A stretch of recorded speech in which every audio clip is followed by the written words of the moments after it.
On today's video, I'm going to take a real close look at a brand new max cushion, max stability shoe from ASICS. It's their Gel Kayano 32. Hey everyone, I'm Tim and this is Run Tall. If you're new here, welcome to the Run Tall family. I'm really glad you are here and you found us on YouTube. Now I post videos all the time about running, training, recovery, and gear reviews. So if you're into that kind of thing, I want to invite you to subscribe to the channel. It's absolutely free to do and it really does help out. Now, before I get into it too far, I do want to get a very quick disclosure out of the way. I did purchase these shoes with my own money. So no one sent them to me for the purpose of review. No one's telling me what to say, and no one from ASICS or any place else has an opportunity to preview my thoughts before I share them with you first here on YouTube. So let's start with the price tag, because that's a big concern of everybody's. They retail for $165 US, and that's pretty much on par when it comes to stability shoes because they are going to run typically a little bit more than your average daily trainer, and that's because of the tech that's inside the shoe to help it do its job, and that's to keep you into a healthy level of pronation. So if you're interested in the Gel Kayano 32s, they are going to set you back $165 US. Now, I happen to purchase this colorway from Roadrunner Sports. I do a lot of business with them because I am a member there and I get some discounts that way, but you can find them pretty much anywhere right now. You can pick them up at ASICS, you can pick them up at Running Warehouse, and they might have some other colorway options that are available to you that might suit your lifestyle. Maybe just a little bit better, but I happen to like this one. So this is what I went with. All right, so let's start with the upper, because this is one of the changes that they did make. They did change the material of the upper. It's still an engineered mesh upper. And, you know, they say that it's a little bit more breathable and a better fit. I don't know that it is a little bit more breathable, but it definitely does feel really comfortable on foot. You know, they're going to run a little warm. These ones did feel a little bit warmer, in fact, than the previous version of the shoe. Because I put the 31s on my right foot and I had these on my left foot just for a sense of comparison. And these do feel just a tad bit warmer than the 31s. But that's okay. You know, especially if you live in a place like I do. I live in Michigan, and so they're not so hot that I can't run in them in the summer months. But they're going to be a little bit warmer when winter months come along. So they'll be a comfortable shoe for me to run in, whether it's spring, summer, winter, or fall, that kind of a thing. So I'm okay with the way that the upper is, and it's really soft. These shoes are really comfortable on foot right out of the box. The material is soft to the touch. They do have a little bit more stretch than the previous version of the shoe, especially up here across the toe box. As I pull that material apart, you can see just how much stretch that it has. So if your feet do swell, they're going to be a little bit more accommodating that way. They've got quite a few perforations up here to allow some of that airflow, but the material does feel, to me, a little thicker than the previous version of the shoe, but still really comfortable. And those perforations do continue on a little bit back here in the midsection of the shoe, and that's about it. That's about the extent of the perforations that are here. Then they have, of course, their ASICS logo that's across the side of the shoe on both sides. Other than that, it's a pretty basic engineered mesh upper, but it is comfortable, and I think they did a really good job there. All right, let's talk about the eyelet chain or the lace enclosure system. Not much has changed from the earlier version of the shoe or last year's version.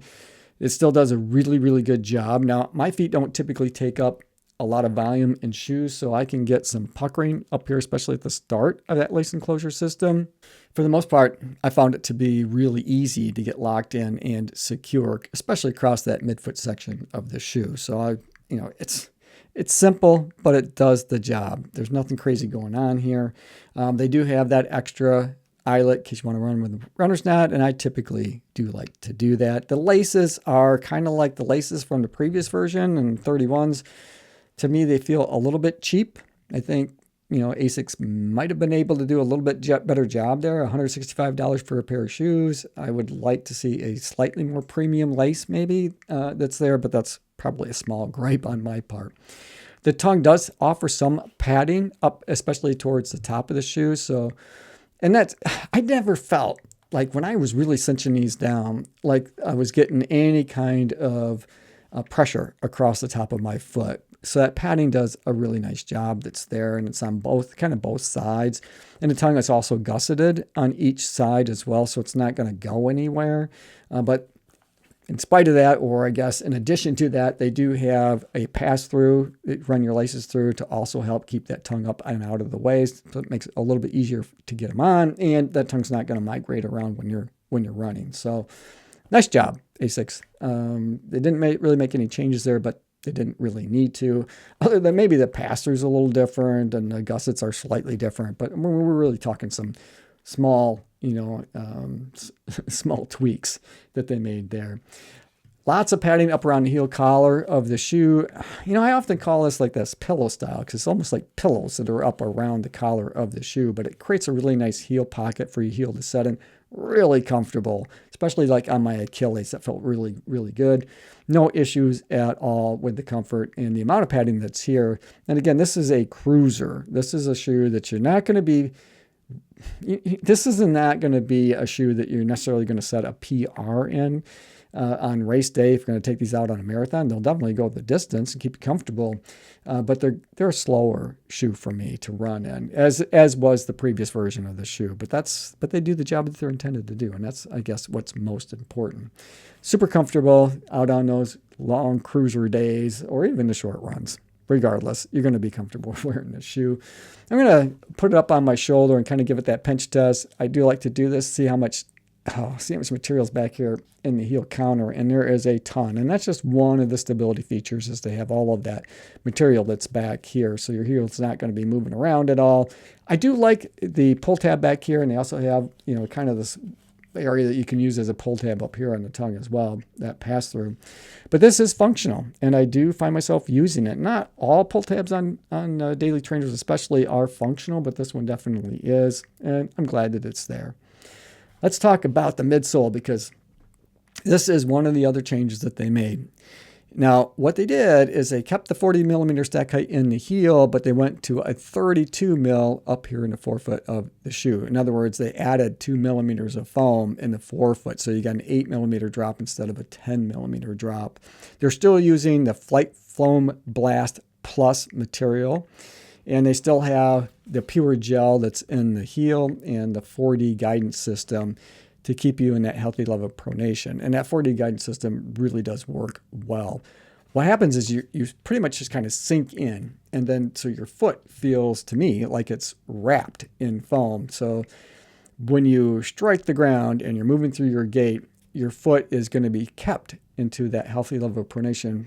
Whether you overpronate like I do, or maybe you supinate and go out in the other direction, either way, these shoes are going to help keep you more in line with where you should be, to also help reduce the risk of injuries as well. So I really like the 4D guidance system that they've developed and implemented in this shoe. And that extra little bit of gel that's in the heel, especially if you're a heel striker, is going to make it feel a bit more comfortable for you as you move through your gait and you hit the ground and roll through. It is a little bit more firm to me. Now, the previous version of the shoe does feel pretty soft to walk or run in, however it is that you're intending to use these shoes. But I put one on one foot, one on the other foot, and they're both soft. They're both what I would consider to be max cushion shoes. Even though they're a stability shoe, they still have that max cushion feel to them. And that's a hard thing to pull off for stability shoes, let's face it, because they have a job to do. And it's not always easy to keep you in a healthy level of pronation and yet still have that softer feel underfoot. So they did a good job with that. But it did feel a little bit more firm to me. And so even though it has a little extra cushion, it doesn't necessarily mean that it feels extra soft compared to last year's version of this shoe, but still really comfortable. Nice smooth transition from heel to toe. Now I've had these out just walking around, and I found them to be really comfortable. They're going to be a terrific shoe to run in, but they're also a really good shoe if you just want to use them to walk, wear them to work. If you're on your feet a lot and you're looking for a shoe that's going to give you all-day comfort, this is definitely one to take a look at, even if you don't overpronate. Even if you don't necessarily need a stability shoe, they don't feel like a traditional stability shoe does to me, or how they felt, at least to me, in the past. All right, so let's flip this shoe over. We'll take a look at all of that outsole rubber that they have here. Now, they have their AHAR Plus rubber back here at the heel. And, a lot of times, if you're going to see wear on the outsole, that's where you're going to see it first, is usually in the heel area. So that AHAR Plus rubber is their ASICS High Abrasion. So that's going to hold up just a little bit better than traditional outsole rubber would be. Now, they also have their ASICS Grip rubber as the second form that's covering the majority of the shoe. And you can see that pretty much all of that Flake Foam Blast Plus material is covered.